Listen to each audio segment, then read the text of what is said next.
ನಮಸ್ಕಾರ ಎಲ್ಲ ಕನ್ನಡದ ಮನಸ್ಸುಗಳಿಗೆ ರಾಯಣ್ಣ ಹುಟ್ಟಿದರೆ ಸ್ವಾತಂತ್ರ್ಯೋತ್ಸವ, ರಾಯಣ್ಣ ಮರಣ ಹೊಂದಿದರೆ ಗಣರಾಜ್ಯೋತ್ಸವ ಒಂದು ನಾಣ್ಣುಡಿಯಂತೆ ಸಂಗೊಳ್ಳಿ ರಾಯಣ್ಣ ಪ್ರತಿಷ್ಠಾನ ಗಜೇಂದ್ರಗಡ ಎಚ್.ಎಸ್. ಸೋಂಪೂರ್ ಅವರ ಒಂದು ನೇತೃತ್ವದಲ್ಲಿ 26/1/2026 ಗಣರಾಜ್ಯೋತ್ಸವದಿಂದಂದು ಬೆಳಗಾವಿ ಜಿಲ್ಲೆಯ ನಂದಗಡದ ರಾಯಣ್ಣನ ಪುಣ್ಯಭೂಮಿಯಲ್ಲಿ ವೀರಭೂಮಿಯಲ್ಲಿ ರಾಯಣ್ಣನ 195ನೇ ಒಂದು ಹುತಾತ್ಮ ದಿನಾಚರಣೆಯನ್ನು ಹಮ್ಮಿಕೊಳ್ಳಲಾಗಿದೆ.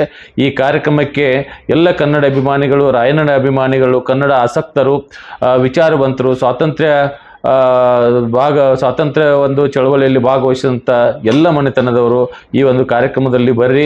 ಬೆಳಗಾವಿ ಜಿಲ್ಲೆ ಅದರಲ್ಲೂ ಬೆಳಗಾವಿ ಜಿಲ್ಲೆಯಲ್ಲಿ ವಿಶೇಷವಾಗಿ ಆ ದಿನ ವೀರಭೂಮಿಯಲ್ಲಿ ಮತ್ತು ರಾಯಣ್ಣನ ಸಮಾಧಿಯಲ್ಲಿ ಬಹಳಷ್ಟು ರಾಯಣ್ಣನ ಒಂದು ವೀರ ಸೇನಾನಿಗಳು, ಭಕ್ತಾದಿಗಳು ಅಲ್ಲಿ ನೆರೆದು ರಾಯಣ್ಣನಿಗೆ ಗೌರವ ಸಲ್ಲಿಸುವಂಥ ಕೆಲಸ ನಡೀತದೆ. ಅವರು ಕೂಡ ಸಂಜೆವರೆಗೂ ನಿಂತ್ಕೊಂಡು ಈ ಕಾರ್ಯಕ್ರಮವನ್ನು ವೀಕ್ಷಣೆ ಮಾಡಿ ಈ ಹುತಾತ್ಮ ದಿನಾಚರಣೆಯಲ್ಲಿ ತಾವೆಲ್ಲರೂ ಭಾಗವಹಿಸಬೇಕು.